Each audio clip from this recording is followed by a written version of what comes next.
passion, fans flock to the track at Suzuka knowing something memorable is bound to happen. Some of the events they have witnessed have been violent, while others have been more subtle. Some have resulted from a year's worth of rancor among the contenders for the World Driving Championship, while others were the product of a simple, spontaneous mistake.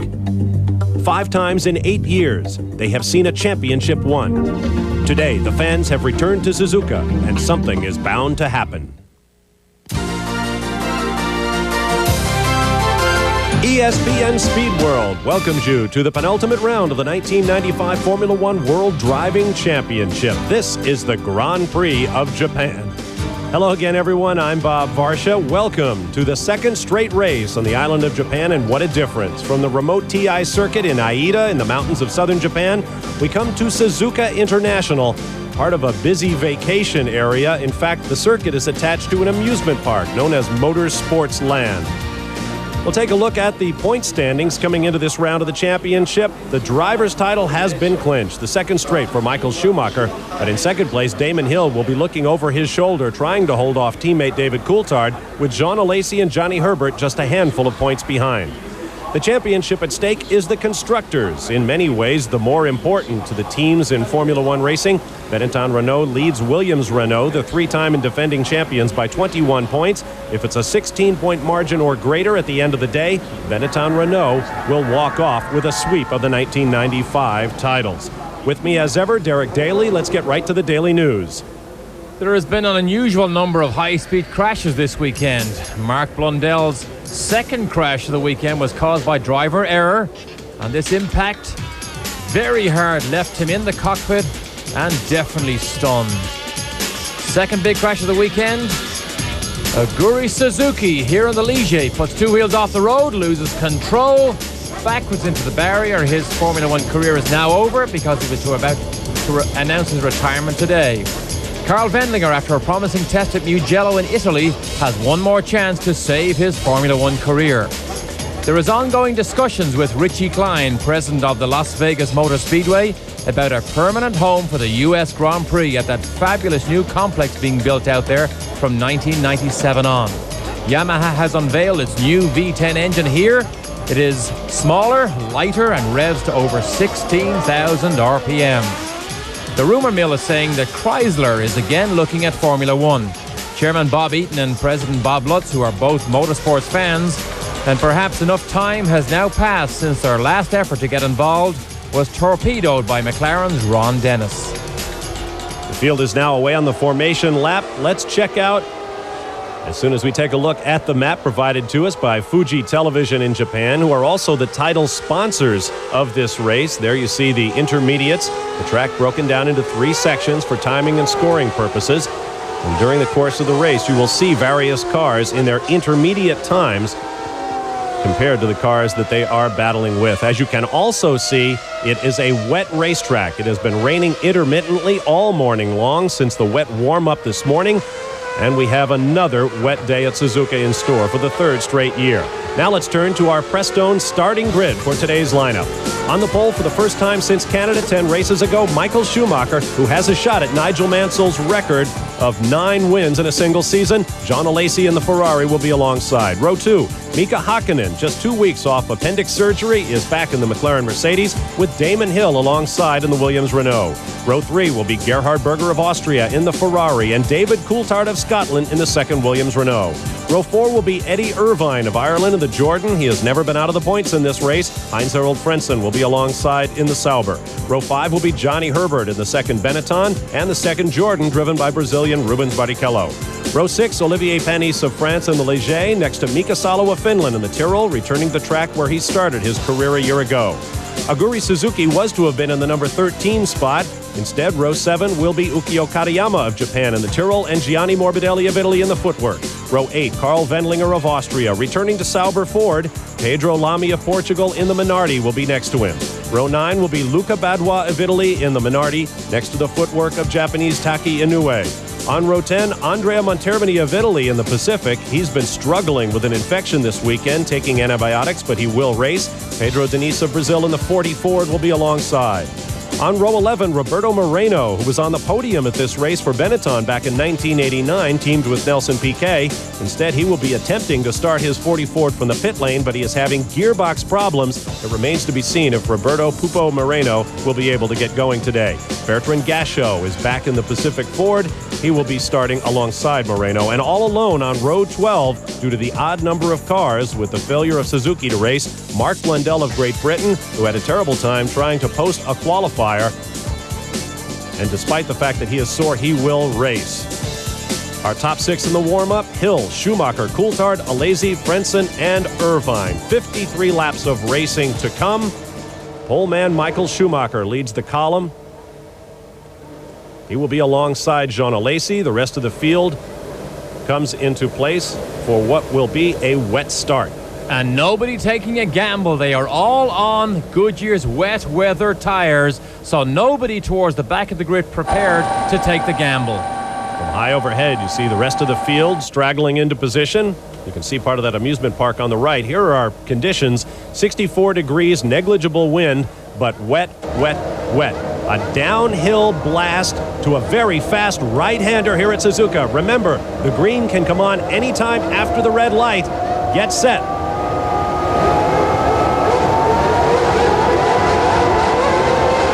Not a very quick green, but we are away. Schumacher and Alesi. Schumacher on the right, Alesi on the left. Here comes Mika Hakkinen. He will not challenge the Ferrari. The world champion for 1995 will lead the field into one.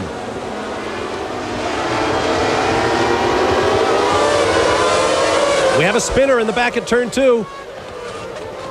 So Taki Inoue is the first of the spinners. We watched up as the faster boys went through the S's, so Inoue needs to get himself out of the way before this comes around.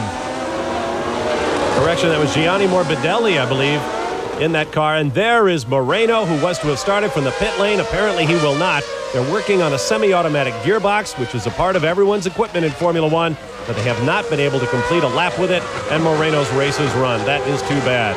Meanwhile, under the overpass, one of the few circuits in the world, right there you see it behind the Fuji TV banner, to have an overpass. It is a figure 8, or if you're from Europe, a figure of 8 track.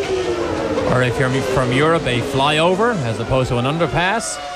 Schumacher said after the warm-up this morning, the most important thing is for me to get to the first corner ahead of Jean Alesi. He knows well how good these Ferraris handle with that nice V12 power band. You can see already that it's beginning to dry out early in this first lap. What's behind? That's the footwear car, begins to lose it. Backs it, takes Karl Wendlinger onto the grass with him. Wendlinger didn't seem to make contact. And that's the end of the day for the footwork Arrows car.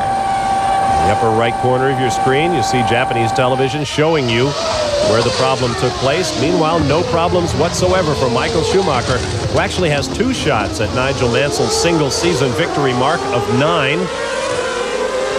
Down off the hill and onto the front straightaway to complete the first lap, and look at the gap Michael Schumacher is opening up. And this is not the fastest part of this racetrack. This is 195 miles an hour before you brake. Double apex, long right-hander, all the way down to second gear as you exit.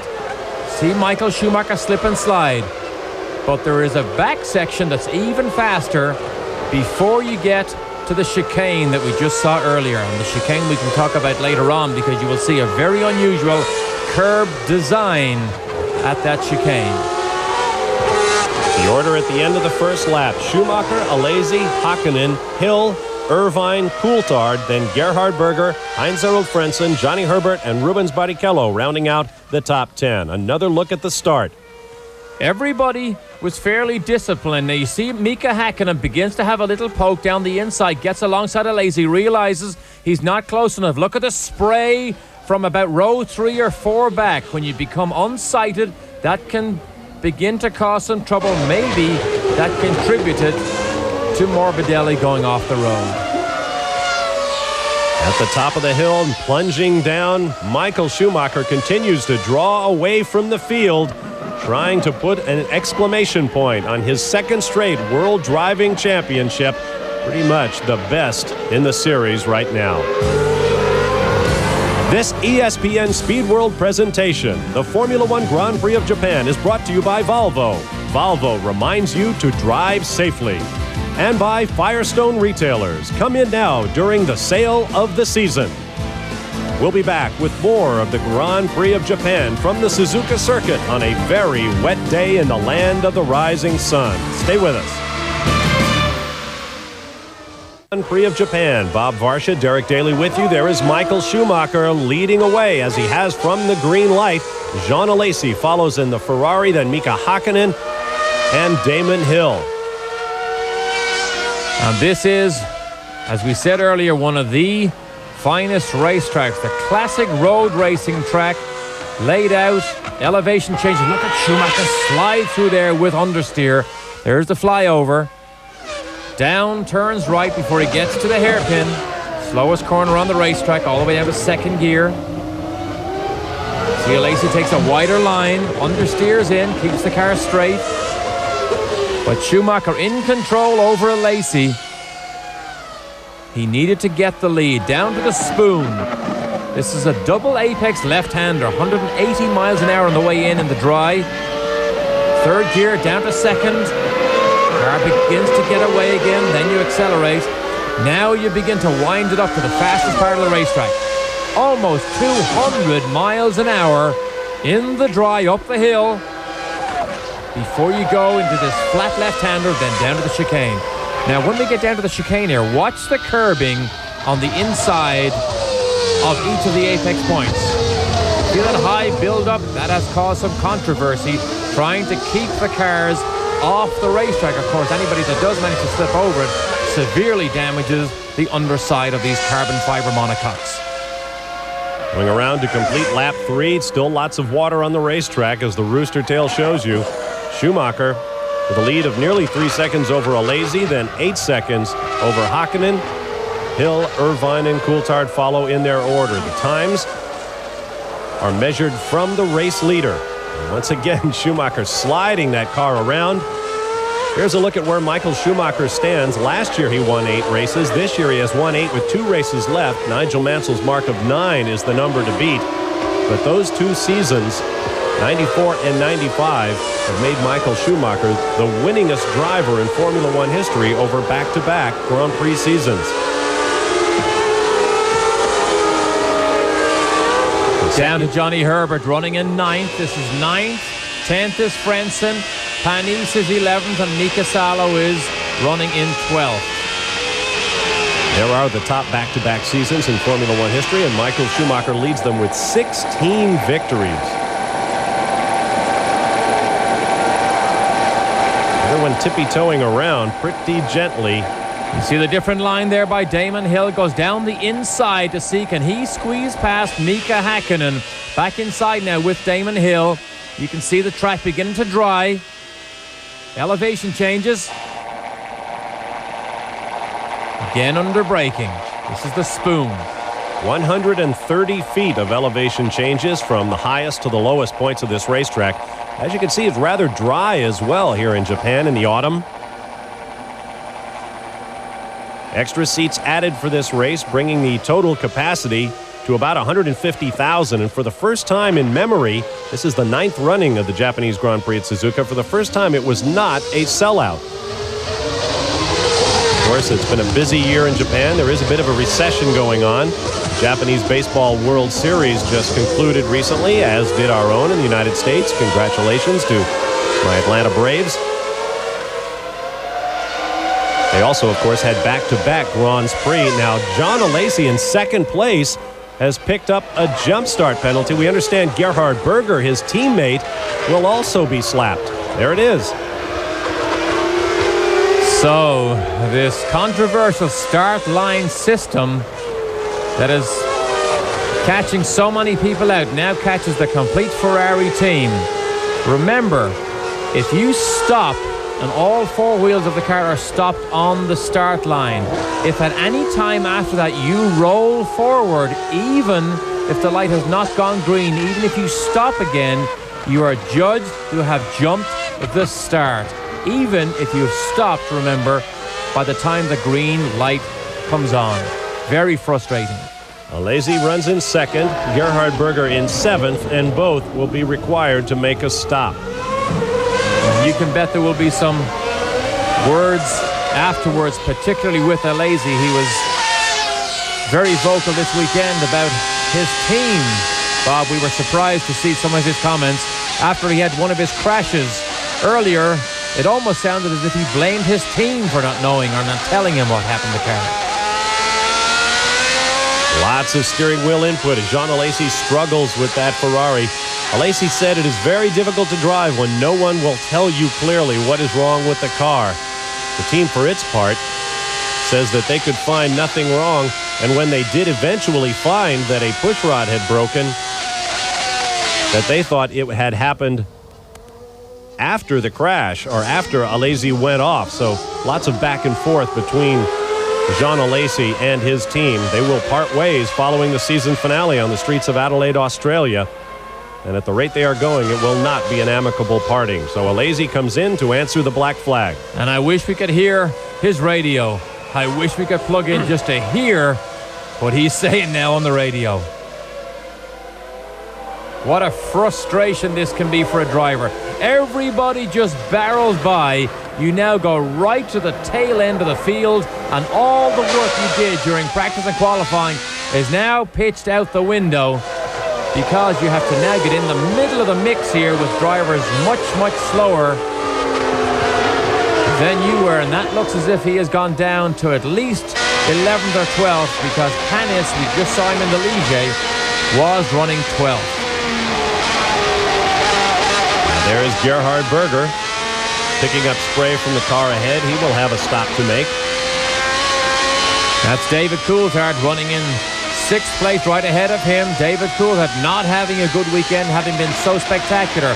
Let's just listen to the Ferrari for a second.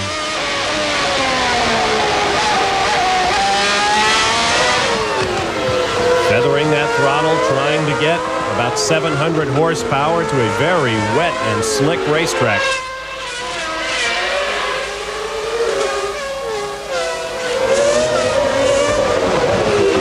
There's Alesi, joins the battle. That is Herbert 9th, 10th, 11th.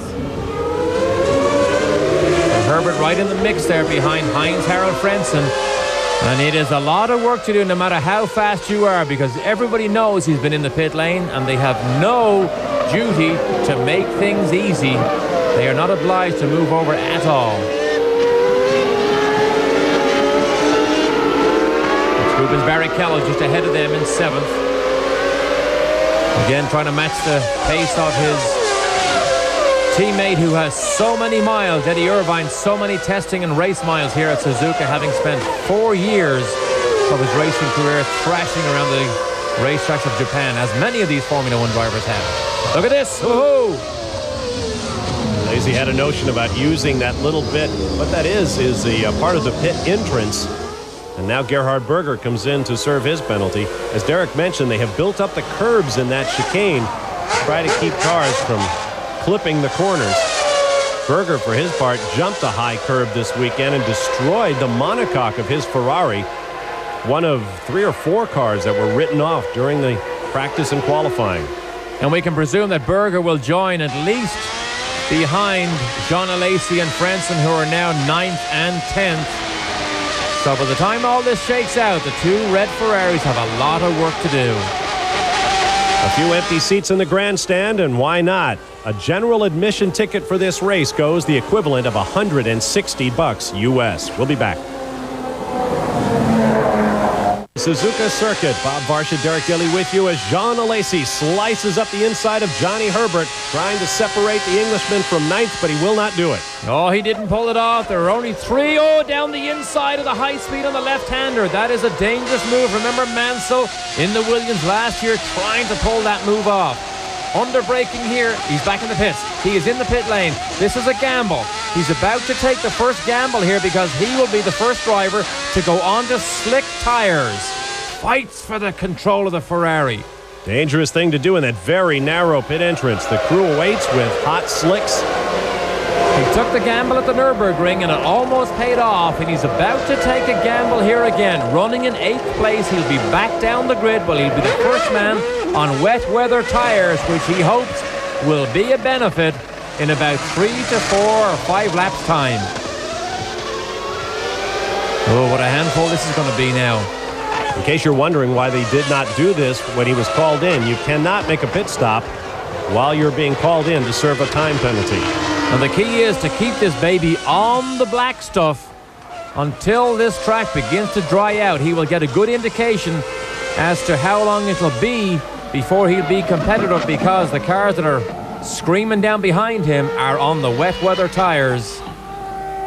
Meanwhile, Schumacher is all alone in control as the boys in his pit lane are getting ready to put him on dry weather slicks because it is no longer raining here.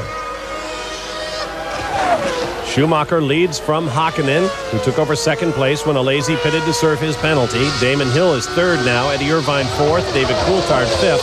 Then Rubens Barrichello, Gerhard Berger, and the battle you watched moments ago, Alesi, Herbert, Frentzen, Salo, and so forth. Now Schumacher passes the pit in.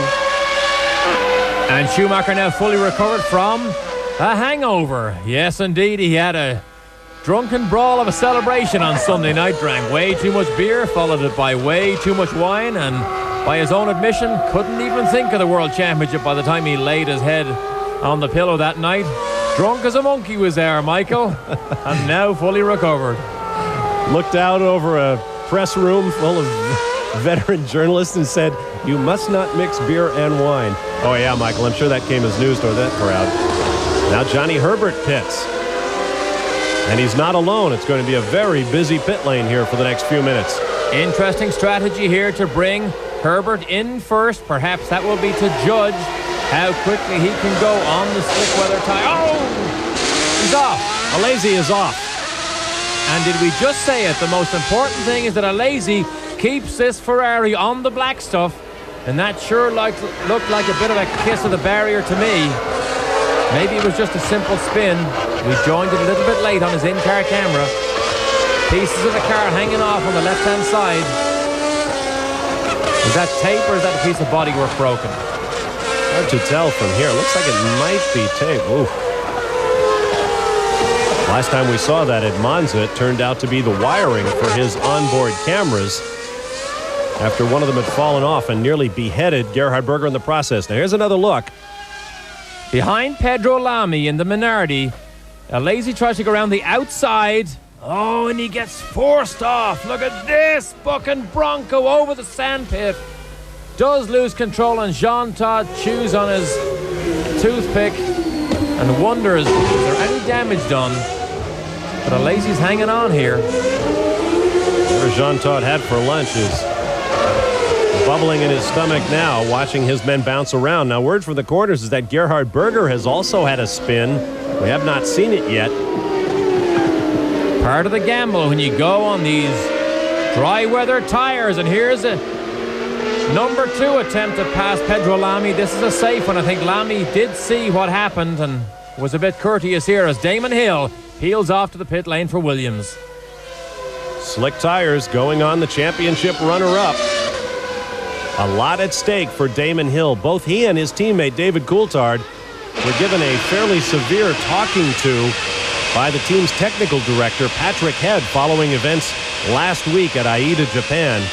Patrick Head berated the two for not getting enough out of the car, not being aggressive enough.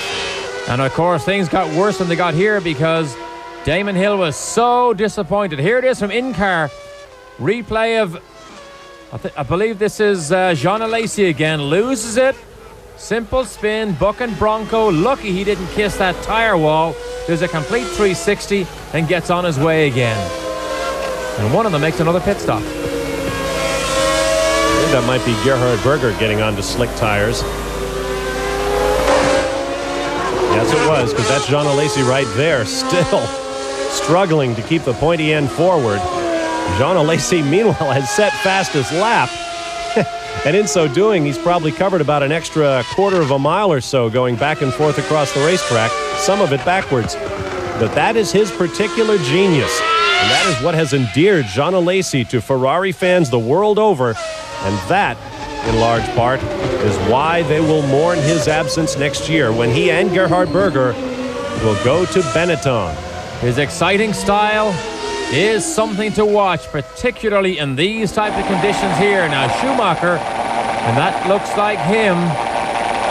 Is that Schumacher beginning to peel off into the pit lane? So he is the last of the true front runners to make the stop onto slicks. He was over 11 seconds in the lead at one point.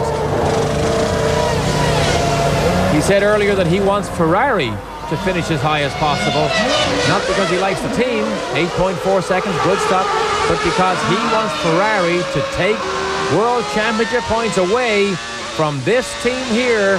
Frank Williams, two boys, as David Coulthard peels off for his first stop. Hydraulic jacks lift the front, manual jack lifts the back. Just enough fuel, fills the tank again.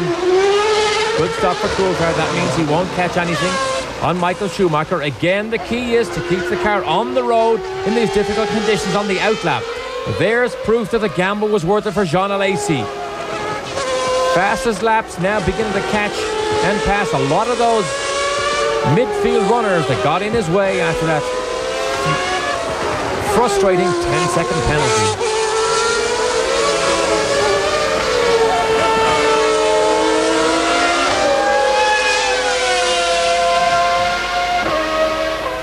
Climbing the hill once again, Jean Alesi, whose girlfriend, whose name is Kumiko, a Japanese actress, that too has helped endear Jean Alesi to Japanese race fans. There you see Schumacher. Interesting story came up this weekend regarding Michael Schumacher. He made his debut, Alesi challenging Damon Hill for 5th place. Schumacher began his career with Eddie Jordan back in 1991, ran one race at Spa, didn't actually run the race, qualified 7th and was unable to start when the clutch broke. Jumped immediately to Benetton. Eddie Jordan sued him, saying he had a contract with Schumacher. This weekend, we found out that that lawsuit is still alive and kicking. Eddie Jordan refused to be drawn on it by journalists, but said that as far as he knows, and he of course is the plaintiff, that suit is still around. Luca Badoer, who started 18th, currently 7th. Look at Alesi here, trying to get on the outside and pulls it off around the outside of Damon Hill to pull off 5th place. So Jean Todt now can begin to bite down on that toothpick, but Mika Hakkinen, who ran as high as 2nd before he makes his stop, and that was Eddie Irvine, in just ahead of him as we go on board the overhead shot of Mika Hakkinen's McLaren. He was the fastest man on the racetrack on Saturday morning's free practice session, which gave them lots of hope. Look at the steering wheel input. Let's listen over his shoulder. This is the S's. We have to stop saying that. Every time we say we want to listen, we lose the feed. We'll just sneak up on him next time. Jean Alesi on his merry and madcap way for Ferrari. We'll step aside for a moment as you take a look at Ferrari's outside move under braking on Damon Hill up at the top of the hill in the chicane.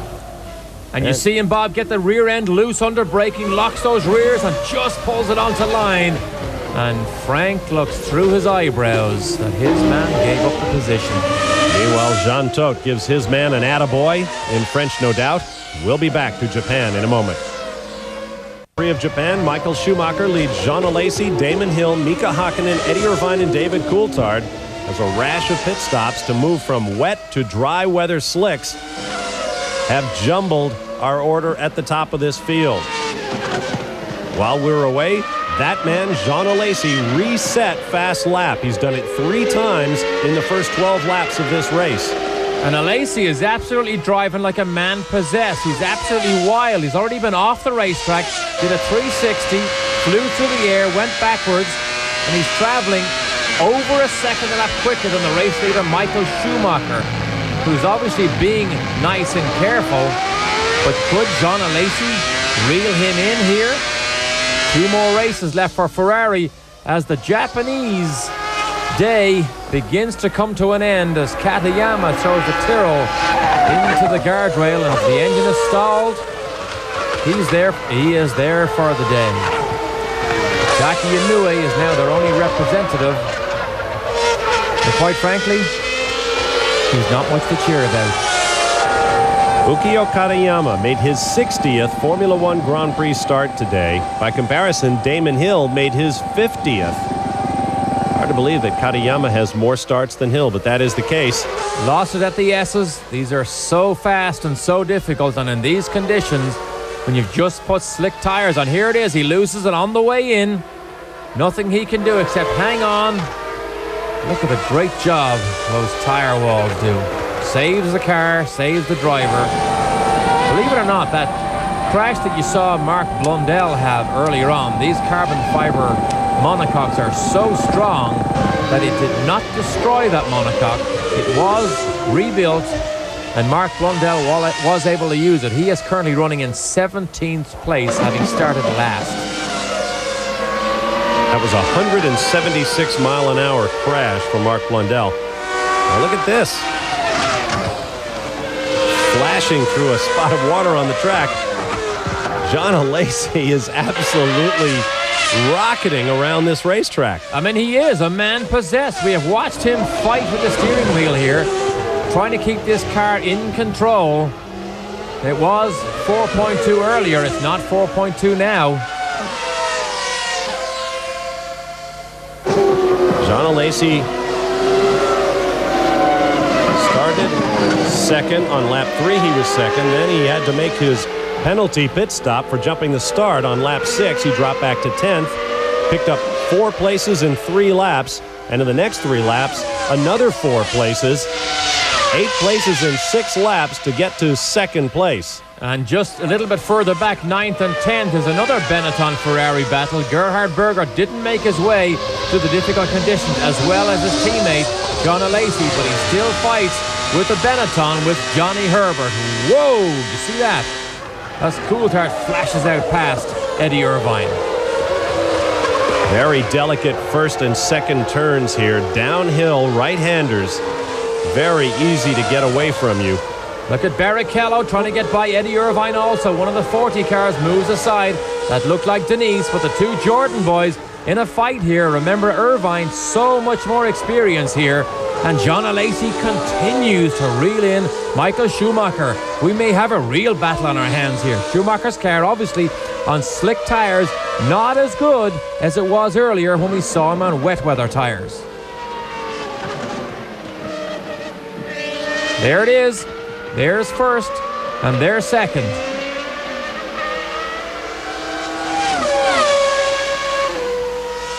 Climbing the hill, staying on that dry line.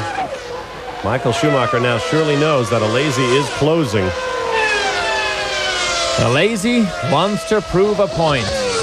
He wants to go out in a blaze of glory. Has won one in Canada, was close to winning many more. Could have won Monza, could have won the Nürburgring, quite frankly, because that 7 seconds that he lost in 2 laps at the Nürburgring was a driver error. But he's beginning to reel the world champion in here, and nothing makes a man go faster than the sweet taste of victory, or a possible victory. 1:47, to give you an idea, that is still 9 seconds off the qualifying time. And as it dries out, Schumacher begins to creep away. It was 2.9, now it's 3.1. This racetrack is owned by the Honda Motor Company. They do a lot of testing. In fact, the track has been here since Honda first began making cars. And the track was in fact built so that potential customers could come out here and see the cars in action, driving around. A couple of Formula One races held in the 70s, and then it was rebuilt in a major way to bring Formula One back in 1987. And in the 8 runnings of this race since the mid-80s, there has been so much history, so many dramatic moments. 5 drivers' world championships clinched here. Of course, that includes the first for Ayrton Senna, who stalled his McLaren Honda on the grid, dropped back to 14th place, then charged through the field to catch and pass his teammate Alain Prost and clinch his first Formula One World Championship under the eyes of Mr. Soichiro Honda, the late founder of Honda Motor Company. Here's one of the braking zones. After this left-hander, into the chicane. At the end of this lap, they will flash across the line. Then you get an accurate time difference between Alesi and Schumacher, who looks as if he is closing up even more. Crashes over the curbs. Doesn't make any difference to him. On board with Rubens Barrichello following his teammate. You can see the elevation changes here down into the dip. The only Formula One car still to have a 7-speed gearbox. Up to the chicane where Ayrton Senna and Alain Prost collided in pursuit of the championship back in 1989. Oh, a spin! And off the racetrack and hard into the tire wall. Make that concrete wall on the left. A major crash for Rubens Barrichello. And he is done. Chasing his teammate, and suddenly it all gets away from him. He has not had a great season trying to match the pace of Eddie Irvine, and we were on board with him as it all went wrong for Barrichello. There you see at the top of the hill at the chicane leading down onto the start-finish straightaway known as the Triangle Corner. And Gerhard Berger is being pushed into the Ferrari garage. So tremendous attrition here still in the first half of this Japanese Grand Prix. He was running 8th, had managed to claw his way past Johnny Herbert in that Benetton, and Jean Todt's now down to one contender, and that one contender is a mighty fighter. As Barrichello walks back to Eddie Jordan and thinks of what type of excuse he can give him.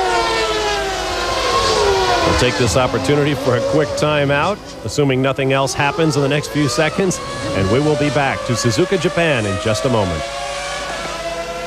Suzuka Circuit International for the Grand Prix of Japan. Bob Varsha, Derek Daly with you. You're watching the battle for 6th place right now. Eddie Irvine has it, and Heinz-Harald Frentzen wants it. Oh, it's a great fight. It is a great fight. Frentzen looks to be faster, particularly through the S's as they start on a new lap. But these boys have done more miles of testing and racing here than almost anybody else in the field, so they know their way around. And Frentzen, in fact, did lots of testing here in a Tyrrell hack test car that was used by Bridgestone for a considerable amount of tire testing. Oh, Frentzen is definitely faster, particularly under braking. Look at him jockey side to side. Slow on the exit, gives Eddie Irvine a chance to pull out about 2 or 3 car lengths. But down through this long double apex right-hander, after the start-finish line, Frentzen was quicker, and then down through the S's. Let's take this moment to look back at what happened to Rubens Barrichello heading under braking for that same chicane. Now watch him. He hits Eddie Irvine, knocks the rear wing off. Hopefully no damage to Eddie Irvine. Then he backs it into the wall. I don't think there was too much damage done to the car, but you see it here from the in-car. He gets into the braking zone, locks the rear. There it goes. Hits Eddie Irvine right there. We don't see it. Backs onto the grass. Gravel trap, grass, concrete. And excuse time. Neatly parked against the wall. Rubens Barrichello is now out. 6 cars of our 23 starters are now out. Here are the top 6 in points and where they run. Michael Schumacher in his customary 1st place. Damon Hill runs 3rd. David Coulthard 5th. Jean Alesi in 2nd. And resetting fast lap virtually with every time around the circuit. Johnny Herbert runs 8th. And Gerhard Berger has climbed out of the Ferrari in the garage. His race is run. And he climbed out in disgust and would not even talk to anybody. Walked away because he retired with a misfire that was incurable. But John Alesi has no misfire here, and this is beginning to become a really, really good fight here. That's one of the McLarens behind. That is not in the fight. Damon Hill is 3rd, Mika Häkkinen is 4th, and Coulthard still 5th, and Eddie Irvine still 6th. That was Mark Blundell, who had been lapped. He runs in 12th after starting at the back of the field, as Derek mentioned earlier. 11 cars remain on the lead lap. So a curious situation here for Schumacher in the Benetton. Schumacher tried both his cars in the wet warm-up this morning, said they both handled to his liking, particularly in the wet. And yesterday he ran on old tyres on full tanks and said he thought the car was very well balanced then. Yet now we see Alesi beginning to pressurize the world champion. And it's about 2 or 3 tenths of a second per lap to reel him in.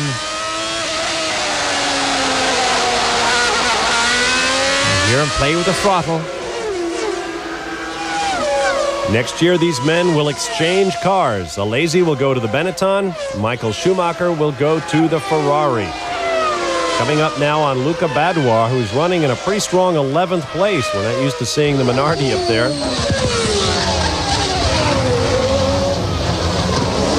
Again over the curb. Watch the way Alesi uses that curb to pitch the back of the car around onto the line he wants the car to be on as he turns left. So using the curves to his advantage, and Schumacher clears Badoer 1.9 seconds as they flash across the start-finish line. Beginning to even out now a little bit, so Alesi has to be as decisive in traffic as Schumacher. If you like what you're watching, you can review the highlights on ESPN2's RPM Tonight. Coming up tonight, Sunday, 8 p.m. Eastern Time, Kenny Mayne will be in the studios with highlights of this race, the Winston Cup at Phoenix. If Jeff Gordon clinches, or even if he doesn't, you'll see it on ESPN2's RPM Tonight, coming up tonight at 8 p.m. Eastern Time on The Deuce. Flashing underneath, cars going overhead. Michael Schumacher leading Jean Alesi. Still running about 7 to 8 seconds, and Frentzen obviously made contact with Eddie Irvine because he has broken the front wing of that Sauber.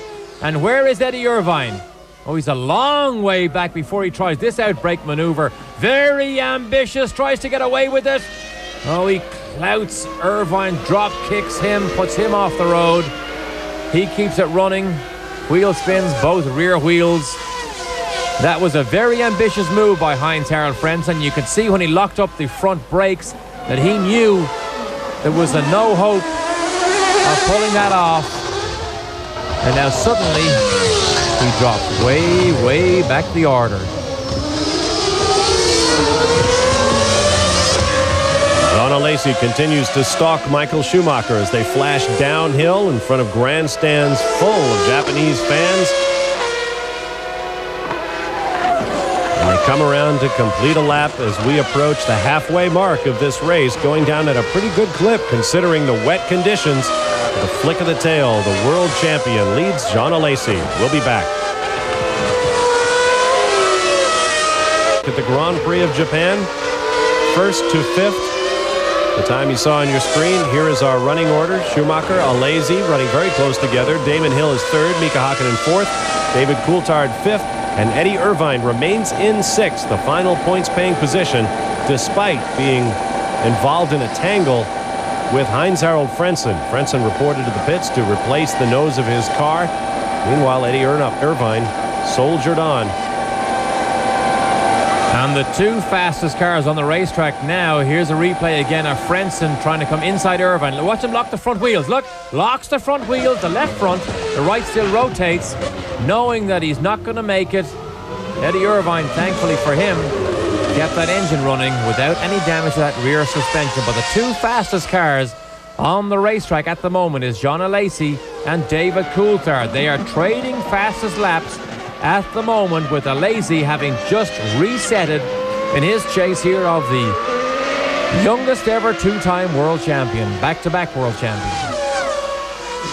In fact, Michael Schumacher took part in an auction of motor racing automobilia at the London Motor Show last week. He contributed a side pod off the Benetton, the same Benetton he collided with Damon Hill at last year's Australian Grand Prix. He autographed it, contributed it to the auction, raised $4,000 for the Down Syndrome Association, of which Damon Hill, his arch rival, is the patron. Damon's son, Oliver, suffers from Down syndrome, and Damon has done his part to raise tens of thousands of dollars for the Down Syndrome Association in Europe. Also at that auction, a steering wheel from one of the late Ayrton Senna's McLarens went on sale. It was grabbed up for a mere $14,000, which we are assured is a record for a steering wheel. And how much would you pay for a set of Damon Hill's overalls, driving overalls, or Michael Schumacher's? They were also auctioned. They made almost $6,000 a piece for the driving overalls. So very expensive memorabilia, and we believe Ayrton Senna's overalls made $55,000. Quite a collector's item. Many of those items snapped up by Japanese collectors, some of them bidding over a phone connection. And it was 3:30 in the morning in Japan when all this was going down. So much for a recession in Japan. There you see the running order through 17th place. Only 17 cars remain of the 23 that started. And 10 are still on the lead lap. So Jean Alesi seems to be able to close up when you get down through the S's and down to the hairpin. But then on the second half of this lap, Schumacher seems to go back into control again, and Alesi not quite able to get within striking distance. So maybe pit stops may begin to play an important part here, because we know how good the Benetton stops are. Can they continue to beat everybody in the pit lane as well as on the racetrack, or can Ferrari somehow, using pit stop strategy, help Jean Alesi get to the front? Oh, there's a telltale sign.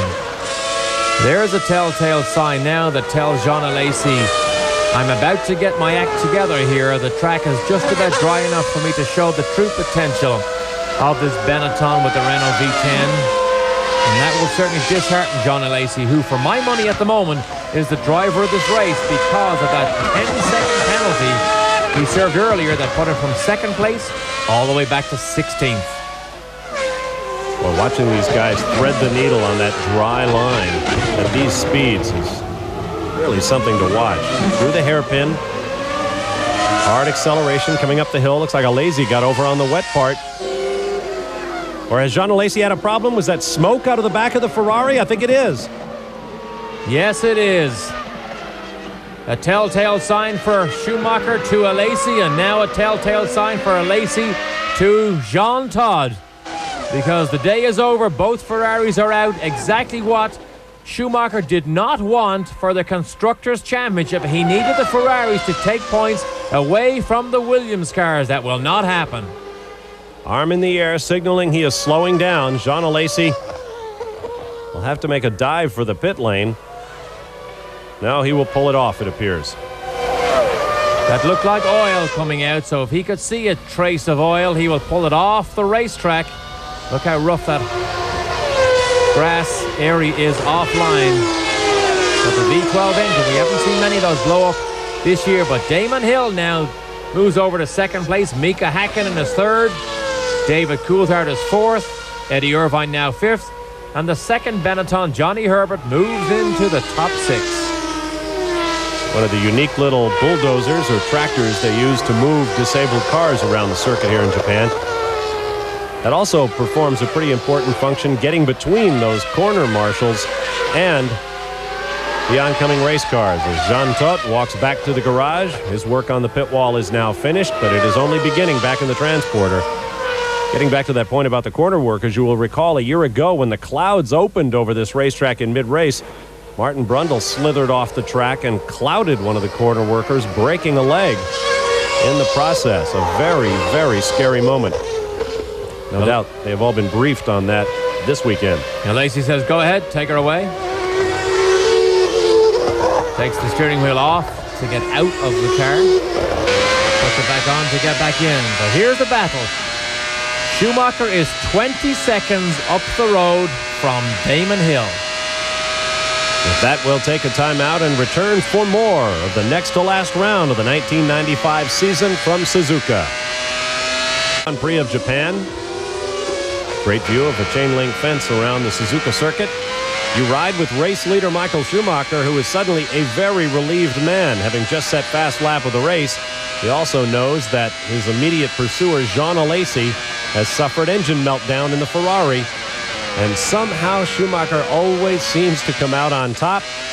He seeks to eclipse, or at least tie, before he can eclipse Nigel Mansell's single-season victory record of 9. He can tie it today and perhaps break it in a couple of weeks of the season finale on the streets of Adelaide, Australia, for which we expect a crowd of some 175,000 people in the final Formula One race on the streets of Adelaide before the Australian Grand Prix moves to Melbourne to begin next year. Now, this is a replay, I believe, of one of the Pacifics going off. Thank you very much, Fuji Television. That's Andrea Montermini, who is probably just as anxious to get out of that car. He's been suffering from a horrible sore throat all weekend due to an infection. And this is David Coulthard beginning to reel in Mika Häkkinen. This is the best battle on the racetrack as we speak, as Schumacher slides down the inside of Heinz-Harald Frentzen. He puts a lap on the German. That leaves us with 8 cars on the lead lap. Frentzen runs in 9th after that quick pit stop to replace the nose that he damaged in his altercation with Eddie Irvine. Everything seems to go Michael Schumacher's way.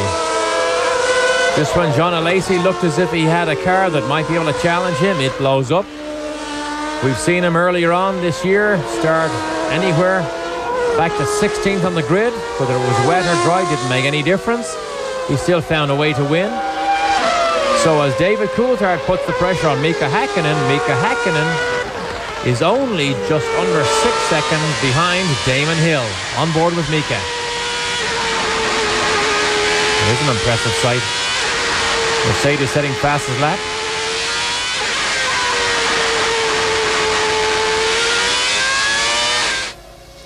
There's Ron Dennis under considerable pressure. Lots of rumors that his Marlboro sponsorship may be on the fence if McLaren doesn't start winning on a regular basis soon. Ron says, I take full responsibility to make sure that happens. Mercedes brought a brand new engine to the track this weekend, or at least a development of their Ilmor-built V10s, and it has been magic with lots of mid-range grunt. Mika Häkkinen, as Derek mentioned earlier, has topped the timesheets this weekend on his return to Formula One. They are not racing with it at this point, however, but they are definitely making strides to return McLaren to its winning ways.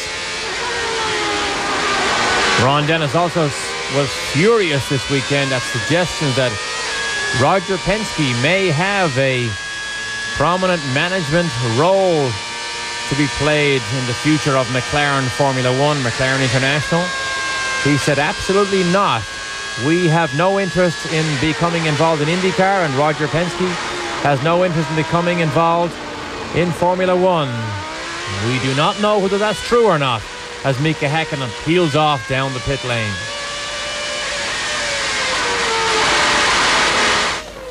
He hits the rev limiter to hold the car to the pit lane speed limit, 75 miles an hour here in Suzuka, and the crew goes to work.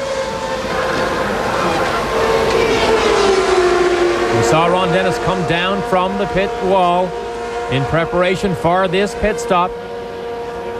He is the leader of that team and the leader of the McLaren Formula One road car project, the leader of McLaren Tag Electronics division. He has been hugely successful since he took over with or expanded or merged project for his own team with McLaren, but he is under pressure now to produce results. Coming up behind Taki Inoue, race leader Michael Schumacher. Here's a program note. Coming up later today, final round coverage of the Senior PGA Tour Hyatt Regency Nepali Classic from Maui, Hawaii. Mike McCullough leads by 1 over first-round leader Dave Stockton. Coming up later today, final round coverage of the Nepali Classic, 5:30 p.m. Eastern Time, 2:30 p.m. Pacific. I bet you didn't know I could speak Hawaiian, Derek. I know you can. Aloha. An interested spectator here this weekend is the owner of Tasman Motorsports. Steve Horn and his wife Christine are here to watch the action. Steve, of course, so successful this year as Panis takes the Ligier Mugen Honda into the pit lane. That's why Steve Horn is here, to visit Honda, to organize his engine program for next year. Steve Horn, of course, back in IndyCar so successfully this year, bringing Honda into the winner's circle. One time this year and probably many times in the future. In fact, the driver who accomplished that is here as well. Andre Ribeiro out kicking tires in the Formula One paddock.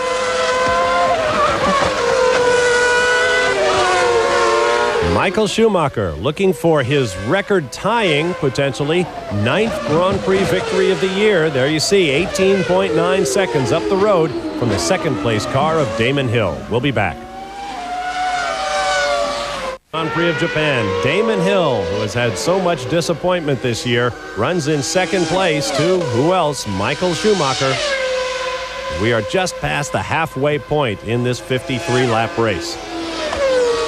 Just think back to his superb performance last year when it rained, when he actually beat Michael Schumacher in a superb head-to-head battle. This morning, as we take a little peek back at his teammate David Coulthard, who was running in third place, so the Williams second and third, he will close in on the Benetton. You see the glowing red brake discs there, the carbon brake discs. Here's the field summary. But right now, Williams will make up some points in the Constructors' Championship on Benetton. And Schumacher, if he wins, really will help Benetton enormously. And at the end of this lap, we believe Michael Schumacher is prepared to make his second pit stop.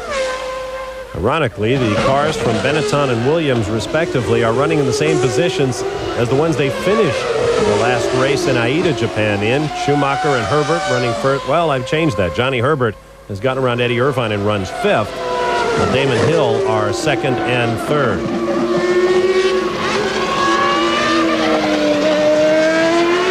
Radio contact so important during these races of changing conditions. We see Schumacher to Hill still 19 seconds, so Damon Hill did make up just a second in the last 4 or 5 laps. But that is not anything that you could hope will develop into a challenge. As Schumacher, does he peel off? Yes, indeed he does. Comes down, gives a hand signal to say that he's on his way down the pit lane. Knows that in 20 seconds, Damon Hill will go by. And this is Damon Hill. However, he has to make his second pit stop also. Into the pit lane comes Schumacher, and the peerless Benetton pit crew will go to work. They have been superb all year long. Brand new tires on that Benetton. That was the key to his win at Aida. And there's Damon Hill, comes down the outside and will take the lead for the first time this afternoon. And Michael Schumacher tries to sneak out ahead of Mika Häkkinen. They'll come out behind Häkkinen. Schumacher took on an awful lot of fuel there. That was a long stop by Benetton standards, almost 12 seconds. So now, was that Häkkinen or was that Mark Blundell? Hard to see as he went by the bottom of our picture there. New race leader, Damon Hill, hoping to defend his title in this race. Temporary new race leader, because remember, their stops were also in the 8-second bracket, so they did not have a lot of fuel. They did not take on a lot of fuel. Mind you, it was early in the race, so there was already half a tank full of fuel anyway. So now Damon Hill has his work cut out for him. He has to make the most of this opportunity. He knows Schumacher is on comparatively cold tires, and he is running with a full load of fuel. So Damon Hill must use this opportunity to put as much ground between himself and Schumacher as he can in preparation for his next stop. The track is fairly long, 3.4 miles. Just look how low, Bob, the center of that monocoque is to the ground.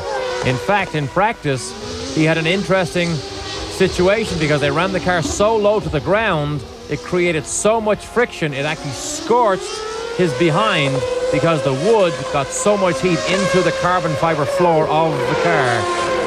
So he learned exactly how low he could run that Williams and exactly how low he couldn't run that Williams. Action in the Tyrrell pits. This would be Mika Salo, who began his Formula One career here a year ago and is one of a handful of drivers in this race who knows this track intimately. He raced here for 4 years before beginning his Grand Prix career. Mark Blundell getting attention in the McLaren pits. Still stiff and sore after that impact. Had a big crash Friday. They repaired the car. Had a huge crash Saturday. They could have repaired the car, but Professor Watkins, the traveling Formula One doctor and McLaren's own physiotherapist, made the decision that Mark should not, in fact, attempt to qualify on Saturday afternoon. That was why, of course, he started all the way at the back of the grid. We've talked at length about the silly season. We know where many of the top drivers are going next year. We speculated that we would not see them in those cars until after the 31st of December, the traditional drop deadline for Formula One contracts, but that may not be the case. Our understanding this weekend is that many of the top teams have agreed to allow their drivers to begin testing for their new teams. So we expect on November 20th at Estoril, Portugal, to see Williams with the lineup of Hill and Villeneuve, Benetton with Alesi and Berger, and Ferrari with Irvine and Schumacher to be testing together. And that will be very interesting to see. Damon Hill has the race lead, but he needs to keep his right foot planted. He leads Schumacher, Coulthard, and Hakkinen. We'll be back to Suzuka. ESPN Speed World presentation, the Formula One Grand Prix of Japan, is brought to you by Toyota Motorsports. Our minds are always racing.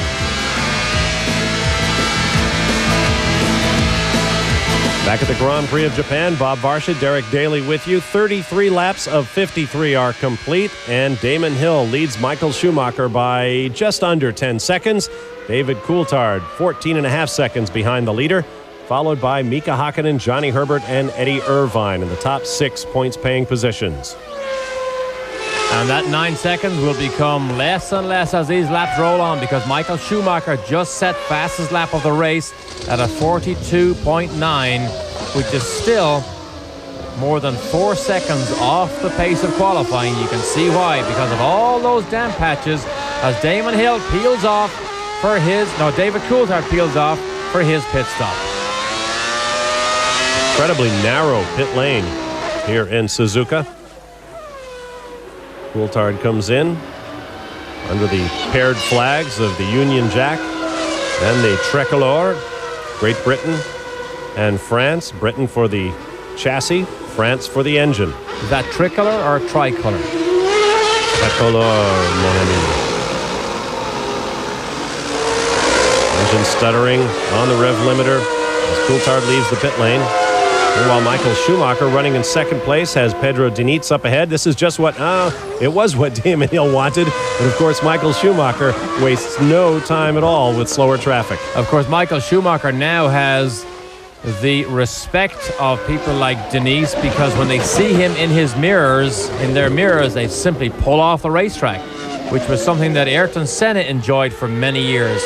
He intimidated people as soon as he filled their mirrors, and they literally moved over and waved him through. We just saw Diniz do exactly the same thing. Down to the Spoon corner. That was Hill running through, and that was second place. Damon Hill will have to make another pit stop. Locks up that right front on the way to enter that right-hander piece of the pit lane. Very narrow, as Bob said earlier. Schumacher now down to the chicane, so no hope of Damon Hill hanging on to the race lead. You almost sense that Damon Hill knew it coming in, which is why he overcooked that corner at the pit entry. Listen for the sound of Michael Schumacher. That's him. There he goes.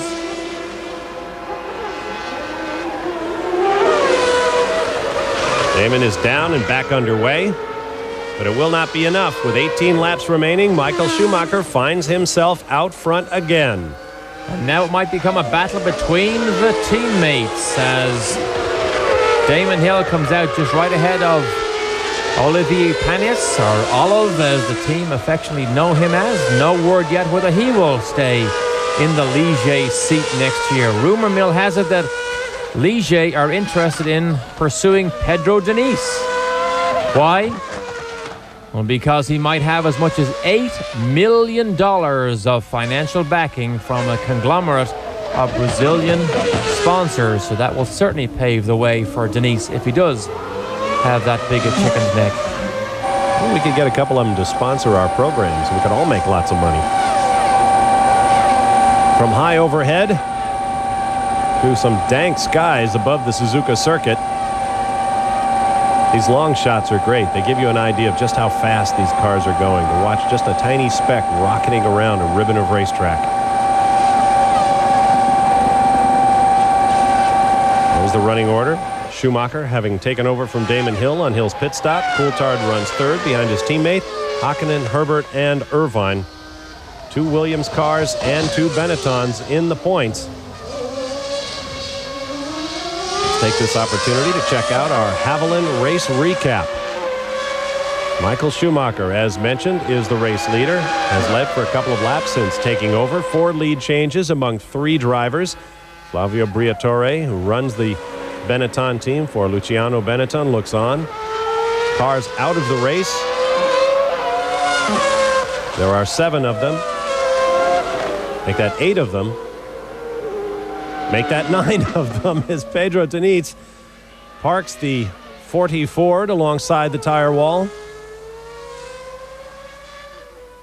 So much development has gone on with that team this year. And I suppose you'd have to say they've done a reasonably good job with Roberto Moreno and Pedro Diniz. But a $7 or $10 million budget now in Formula One will only just get you on the back of the grid. About $25 million will get you to the middle of the grid. $30 million gets you into the top 10.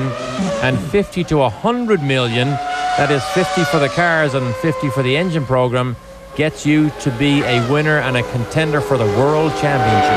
Without taking anything away from your point, no amount of money will get you on the grid next year if you are not up to speed. The 107% rule will come into play. If you are not within 107% of the pole sitter's time, your position on the starting grid will be in jeopardy if, in fact, it exists at all. Well, Damon Hill is off the racetrack. Keeps the fire. He's got a long way to go if he's going to drive around that gravel trap. Well, Patrick Head won't be amused at this sight because he's already, as you mentioned earlier, had a word with Damon. Long way around on the dirt track to try and get himself back onto the racetrack. David Coulthard just flashes by as they drag Diniz off the racetrack. Mika Hakkinen flashes by, so he is at least down to 5th place, if not worse. At least down to 5th, and has he done damage to that Williams? Does he have to go back into the pit lane? Remember, yes he does. He doesn't like something. Doesn't look bad. He can't see anything broken. Probably needs more fuel after that trip around the gravel track. So another frustration piled on a very frustrated racing driver at this point. As Damon Hill comes in, the crew will change tires. Looks like they will put a new nose on it as well. Have a good look at the suspension, because when you go off and start to bounce in the air that high, you can break the brittle carbon fiber pieces that makes up that nose and the underhanging wing, and that is what is wrong. So now Eddie Irvine should move up, Johnny Herbert will move up, and Frentzen will now move into the 6th place points battle. So Frank Williams can only think about the World Constructors title now beginning to slip from his grasp. Remember what Damon Hill said? That he needed a miracle with about 3 or 4 races to go. Well, now Frank Williams probably thinks the same thing. Here it is in slow-mo. Well, that was a funny place to lose it. Whoa! Launches himself off that curb and bounces high through that gravel trap. Now, that gravel trap is plowed to try and arrest the speed of these cars that get into it at about 140 or 50 miles an hour. But when it's wet, as Mark Blundell takes a trip through the gravel trap also, when the gravel traps are wet, they become very hard and they do not soak up racing cars and do not dissipate energy. That's why you see so much flying through the air. Blundell went off at the same place. I wonder if there's oil down at that corner. We'll be back to Japan in a moment. Grand Prix of Japan. There you see Damon Hill, who just took a mighty launch over the curbing down in the spoon corner. Very high-speed left-hander. and flew into the gravel trap, got the car back on the track, made a stop at the pits for a new nose and new tires on the car, is back out. He runs in 5th place behind this man, Michael Schumacher, David Coulthard, Mika Hakkinen, Johnny Herbert. Here's another look. Now, what's the launch? I think there's oil or something on the racetrack. Watch the launch off the curb here. Just watch this. There's the curb. Look at the launch. Now watch it again here. Now he's in the plowed part of the gravel trap. Watch this here. Up in the air. Banged. Crashed through the air again. These cars are amazingly strong when they're in a flat position. They don't break into pieces. Yet, on a slight touch sideways, side-to-side contact with the racing car, you can break the suspension off. Mark Blundell had exactly the same ride on the same lap, which definitely suggests there is some sort of moisture on that racing line which has caused that trouble.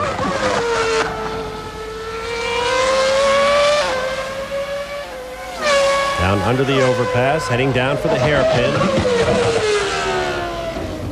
Schumacher will be approaching that spoon curve in just a moment. Uphill right-hander. And now flying down into the corner where Damon Hill just had his problem. Coming up right here.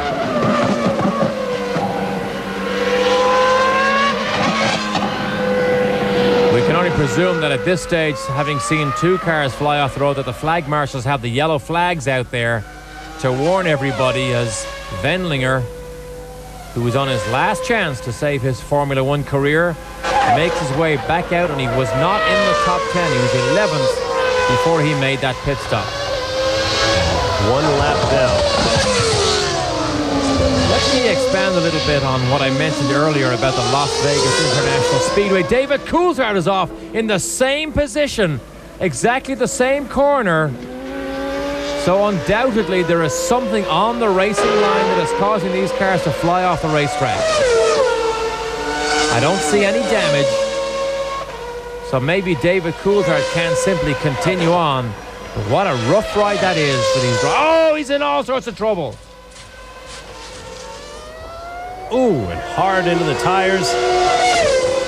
David Coulthard, who has been mesmerizing in the second half of the season, including 4 straight pole positions, lots of podiums, a threat to Damon Hill for the runner-up spot in the Drivers' Championship, but all that is probably pretty academic right now. And I'm not sure any of this was David Coulthard's fault, as Frank looks on, because it probably was not his fault that he went off the road in the first place. And I'm sure Fuji TV will give us another replay of the second incident David Coulthard had, because as he got into the braking zone, suddenly a huge cloud of sand and stones and gravel came out of the Williams. Here we go again. Same place. This is probably corner. Wendlinger. Is it Wendlinger? I think it's Frentzen. It is Frentzen. So the spoon corner claims a 4th victim here. There's a bit of debris or a piece of the car flying off. And it has to be oil down there. Oh no. Damon Hill is about to complete Frank Williams' day of joy, because he's running 4th. That is some constructors' points, and Frank is now being told that Damon has a 10-second penalty from Patrick Head, who also looks disgusted, as the Williams challenge for the Constructors' Championship is a complete shambles. Frank Williams, to whom, as you have mentioned so many times before, Derek, having driven for him, the Constructors' title is the one that really matters. It is more important to him than the driver's title. And quite frankly, now it's over. Both of the Sauber cars are in at the same time. A traffic jam. Take a number. See the Williams boys run down to the bottom of the pit lane. That's where the digital clock will count down as 10 seconds. Or Damon Hill runs in 4th right now. Will slip all the way out of the top 6 spots. Now watch what happens, David Coulthard, here under braking. There's the brakes. Dumps all the sand. He's a passenger from then on. Loses traction on the rear wheels. And the unfortunate David Coulthard slams the Williams sideways into the wall as Damon Hill, and another one off with the spoon. And that is Damon Hill. Well, forget the 10-second penalty now. And forget the Constructors' Championship. Flavio Briatore can smile. Quick look back over his shoulder to make sure Frank Williams can't see him while he does it. And Bob, is it ironic that the world champion Michael Schumacher doesn't seem to fall into these difficult situations? Is that the measure of a champion who can read the road and read the conditions just that little bit better than his opposition? Certainly, this would suggest that it does, that he can read the conditions better than his opposition. Well, it's what folks always used to say about Alain Prost and Ayrton Senna. It never seemed to happen to them. And I don't think it was a coincidence. We'll be back to Suzuka. Of Japan, here's a look at what happened to Damon Hill moments ago, taking the second Williams-Renault out of the race and thereby clinching the Constructors' Championship for the Benetton team. I think he spun on somebody else's dirt. There it is right there. He runs over somebody else's shrapnel that they brought out onto the racing line, and Damon Hill helplessly backs the Williams off the racetrack, and Frank takes a deep breath and says, pack it up, boys, let's go home. Here's David Coulthard. What's the braking? That's it. Braking, throws out a couple of ton of sand and stones, bounces the Williams off the backwards, crashes into the tire wall. Whoa, within a lap, we had both Williams cars in the guardrail. Here's a replay again. I don't believe this was all David Coulthard's fault. Certainly this one was not, because all that excess baggage that he dragged from the last trip through the gravel trap caused his second incident. Well, with that, Williams-Renault has become the Beach Boys. And with 10 laps remaining in this Grand Prix of Japan, Michael Schumacher continues to see nothing but rainbows. In 10 laps, if he can stay out front, he will tie Nigel Mansell's single-season win record with his 9th of the year. We want to remind you, coming up today at 2 p.m. Eastern Time, finals of the ATP Eurocard Open from Essen, Germany. Great tennis action. Thomas Muster beat Pete Sampras in the semis yesterday, so it'll be Thomas Muster against Malavia Washington, who set down Andre Agassi, #1 in the world, earlier in this tournament. Muster has won 11 titles this year. He looks for his 12th against Malavia Washington today on ESPN at 2 p.m. Eastern Time, 11 a.m. Pacific. And now the sun begins to poke through. Above Suzuka Circuit International, Mika Hakkinen rocketing around, 2 weeks off his appendicitis surgery. In fact, there's been a lot of joking in the pit lane about how cutting off his appendix has made Mika a little bit faster. Maybe if we cut off some other parts, it'd be quicker still. Oh, yeah? He's having a great run here for the McLaren. Just think, if anything happened to Michael Schumacher, Mika Hakkinen could have his first Grand Prix win. Let me quickly get back to something I mentioned earlier about Las Vegas. There is an enormous new racing complex being built in Las Vegas. I say enormous. There are 24 different racetrack configurations. And Bernie Ecclestone has been in Richie Klein's office in Las Vegas discussing the possibility of moving the U.S. Grand Prix not to the streets of Las Vegas, but to Richie Klein's complex, which is a 2.5-mile FIA-approved road course inside his super speedway. What a complex that will be. Perhaps that will be the chance for Formula One to truly return in style to the U.S. This brings up a good point. Bernie Ecclestone, who runs Formula One, is not here, has not been here for either of the Japanese races. Speculation is he is in the United States not only talking with the organizers at Las Vegas, but also talking with major American corporations about sponsoring the event. And one of the ones he is supposedly speaking to is McDonald's, which has taken a very high profile in racing in the last year or two. Although that will certainly lead to some kind of jokes, I suppose, about the wine and cheese set from Formula One dining on Big Macs in the paddock at Las Vegas. As we go back to Eddie Irvine, who is well known around these parts for his off-track activities. And for his on-track activities, Eddie Jordan himself said half of Tokyo knows the reputation of Eddie Irvine. A good old Irishman. Will move to the Ferrari team and is anxious to get into that car as soon as possible, relishing the thoughts of partnering Michael Schumacher, who is about to put a lap on him. Eddie Irvine is fourth, so Michael Schumacher may lap everybody up to third place. What a team this is. But how different will this team be next year when the drivers change and when Ross Brawn, their designer, possibly leaves to go to Ligier? Therein lies a story. We'll tell it to you when we come back. Suzuka Circuit. It's not a line from Dr. Seuss. Bob Varsha and Derek Daly with you. Michael Schumacher leads, as he has so often this year, with just a handful of laps remaining, en route to a possible 9th Grand Prix victory of 1995. No sign of any distress whatsoever in his driving as he goes through Spoon Corner that has taken 4 cars off the racetrack to date.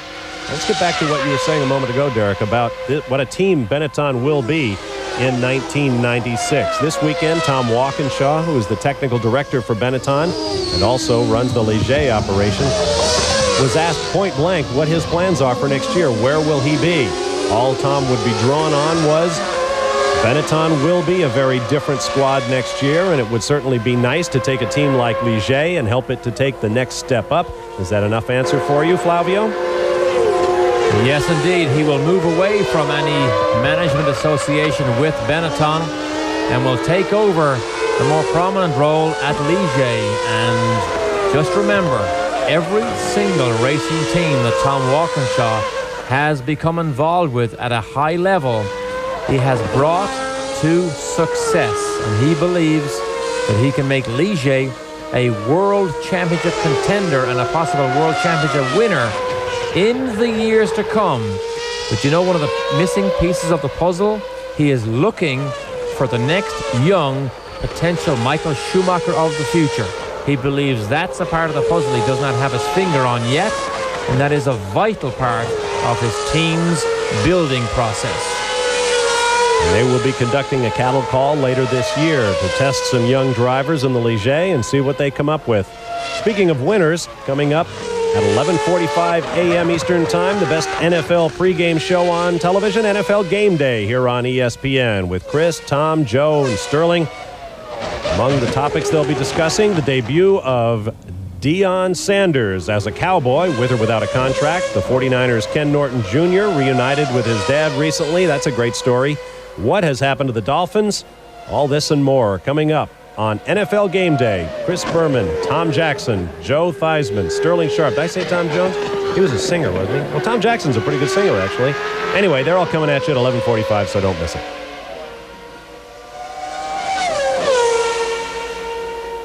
Mika Hakkinen in the McLaren Mercedes. Hakkinen runs in second right now. We'll have to do a quick check. That would be his best performance of the year, and certainly the best that McLaren has seen in some time. You see Olivier Panis, who has moved up into a position to pick up 2 championship points. He runs 5th, just behind Eddie Irvine, and just ahead of Mika Salo, who has the Tyrrell Yamaha up in the points. And that will bring some smiles out in the grandstand. There's a look at the top 6 in the Drivers' Championship and where they run. Schumacher in first, Hill, Coulthard, Alesi, and Berger all gone.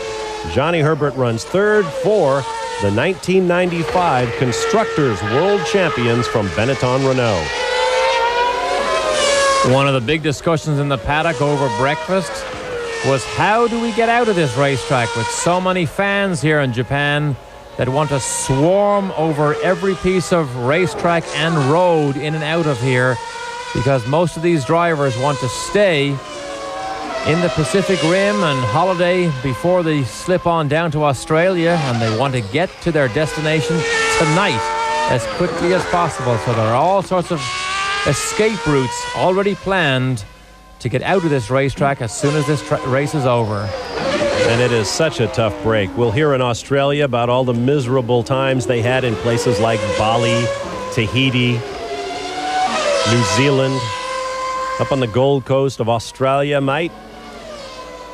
And a World Championship party will certainly break out in Adelaide, Australia in a couple of weeks' time. We'll be here to bring it to you. Meanwhile, the Japanese Grand Prix rolls on. Japanese Grand Prix problems on the racetrack just ahead of Mika Hakkinen, with whom you rode just a moment ago. That is Pedro Lamy, who's had an interesting day already. The man who missed 15 months of his career after that terrible crash in the Lotus car at Silverstone when he had a rear wing brake, broke both his legs. And quite frankly, I think he has done a remarkable job coming back this year with the Minardi team. Was running 11th, may still hold on to that 11th place despite that short spin. And Mika Salo still brings a smile to Ken Tyrrell's face. He is in the points. Here it is here. Lamy simply missed the second part of the chicane, gathers dirt and stones on his rear tires, has a harmless spin, keeps the engine going, and everything is clear. Ooh, Salo's under threat here. That is Frentzen trying to close up. Salo's immediate future is a new V10 engine from Yamaha. It is up on the dynos at John Judd's engine development concern in England. As is usual with Formula One, you ride with Eddie Irvine. The new engine will be smaller, more compact, lighter, and make more horsepower, revving higher up to 16,000 RPMs in the Yamaha next year. Known as the OX11A or OX11A, of course OX10C. The C version of the OX10 is what's in the cars this weekend here.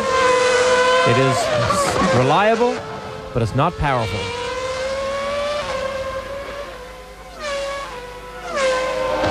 Down to the last 3 laps in this race. Michael Schumacher, as ever, not putting a wheel wrong. Schumacher was sitting in on a press conference at which Mika Hakkinen spoke in fairly graphic terms about his appendix operation. Actually, the most graphic description of what they did not do to Mika Hakkinen, all the stomach muscles they did not have to cut through and all that sort of thing using modern surgical techniques. And Michael Schumacher, for all of his bravery on the racetrack, turned several shades of green during Hakkinen's discussion of his surgery. And I wasn't sure he was going to make it through. Hakkinen has a good opportunity here to equal his best finishing position of this season. He was second at Monza. A superb run there. Second, potentially here this afternoon. But what a demonstration again by Michael Schumacher. The ease with which he seems to win Grand Prix races is quite remarkable. He now is within striking distance of equaling Nigel Mansell's record of 9 wins in a Grand Prix season, and has to go to Adelaide with all the confidence and all the tools you would ever need to set a new Formula One record for the number of wins in a single season. A remarkable run Schumacher has had in the last 2 years, and it's really good for him and a shame for us that his era has come when there is no Nelson Piquet, no Nigel Mansell, no Prost, no Senna to challenge, because what a battle that could have been with some of those established stars. Of course, it's not easy to do what Michael Schumacher does, or the rest of these drivers for that matter. Bearing up under G-forces as many as 3.4 Gs on this racetrack. And that, of course, is just lateral Gs in corners, not to mention over 4 Gs in braking forces and 2.5 or so in acceleration on this very quick racetrack. A phenomenal athletic endeavor, driving a modern Grand Prix car at the very limit. And no one does it better than Michael Schumacher, who draws closer to his 9th Grand Prix win of the year. We'll be right back. Back at Suzuka, Japan, as Mika Hakkinen continues in second place at the Grand Prix of Japan. Bob Varsha, Derek Daly, glad to have you with us. Ron Dennis has a right to be a little bit relieved as his man Mika, in whom he has placed so much trust and investment in the last couple of seasons, is making good today, running in second to this man, Michael Schumacher, going for his 9th Grand Prix win of the year. Well, that's Johnny Herbert right there, running behind one of the footwork cars. That would be Taki Inoue. Inoue runs in 12th, about to be lapped by Johnny Herbert, who runs in 3rd. So another podium for Johnny Herbert as he runs out the string with the Benetton team. No word as to where Johnny will be driving next year. There's Eddie Irvine with his teammate of 1996 at Ferrari, Michael Schumacher, bearing down from behind. And I think Schumacher has obviously backed up because he is not that interested in lapping Eddie Irvine. The last man to try to lap Eddie Irvine here in a difficult situation was Ayrton Senna 2 years ago. And Eddie Irvine ended up getting a clip around the ear for that. But that won't happen here. But Schumacher quite content to stay behind his future teammate as he starts the final lap on his way to equaling the Formula One record for the number of wins. And all the boys want to join in the celebration.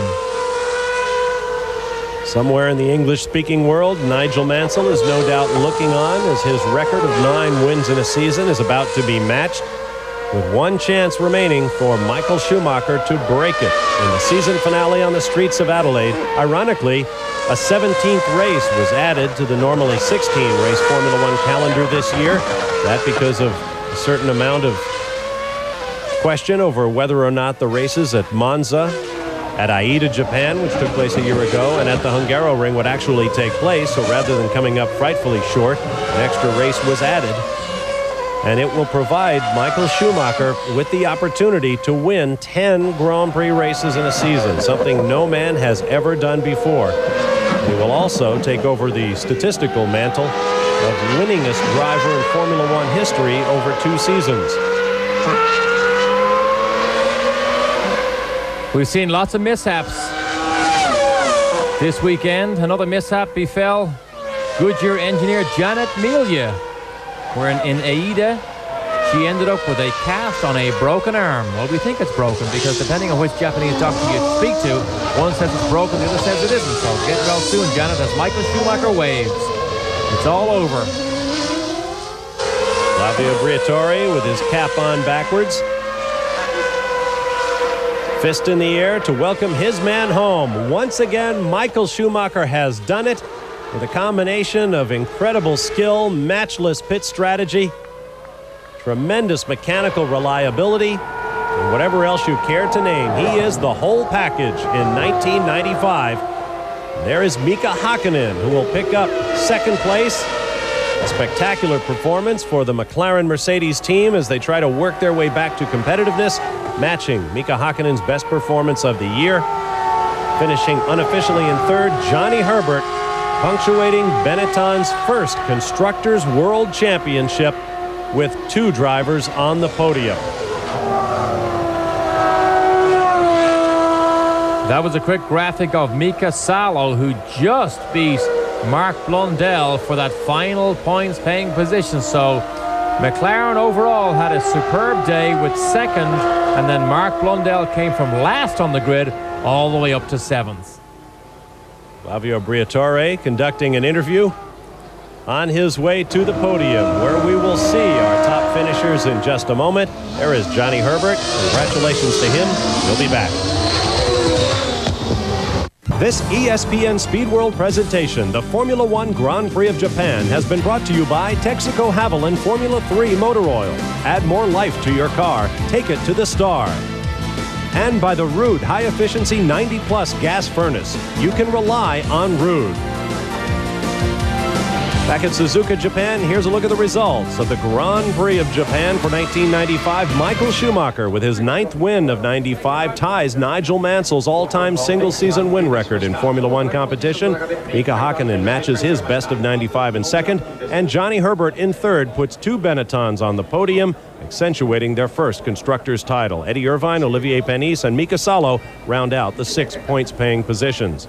Only 6 other cars classified as finishers, among them Carl Wendlinger, doing himself a good service in his efforts to keep his Grand Prix racing career alive, bringing the Sauber home in 10th spot.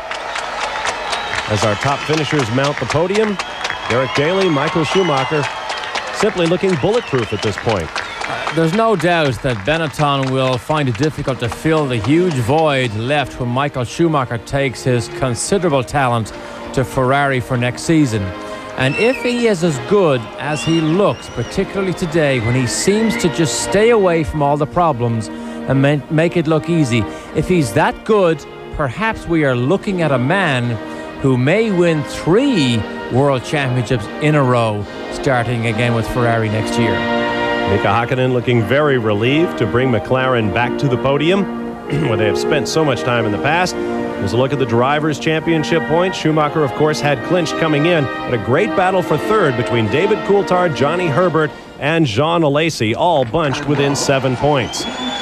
In the Constructors' Championship, it is official. Benetton Renault knocks off the 3-time defending champs from Williams Renault. And an interesting battle there will go to the streets of Adelaide, Australia for the finale. McLaren, Jordan, Ligier, and Sauber, all very closely bunched indeed. Johnny Herbert, who has had such a spectacular season, including his first 2 Grand Prix wins, he will be out of a job next year. Checkered flag coverage of this race is coming your way Sunday, December 3rd at 6 p.m. Eastern Time, 3 p.m. Pacific. And the final Formula One event of the year, the Grand Prix of Australia, will take place 2 weeks from now on Sunday morning, November 12th, on a tape-delayed basis, coming your way at 7:30 a.m. Eastern Time, 4:30 a.m. Pacific, and I guarantee you will want to be with us for that. We will have a re-air of today's Grand Prix of Japan broadcast Monday night at 12:30 a.m., actually Tuesday morning on the East Coast, 9:30 p.m. Pacific Time, Monday night, the 30th. Off we go to Australia for what should be a great race. Coming up next here on ESPN, the Edge NFL matchup. Be sure to stand by for that. I'm Bob Varsha for Derek Daly. We hope you've enjoyed the race as much as we have, bringing it to you. We'll see you in 2 weeks' time in Adelaide, Australia. Until then, for Derek Daly, I'm Bob Varsha. So long, everyone.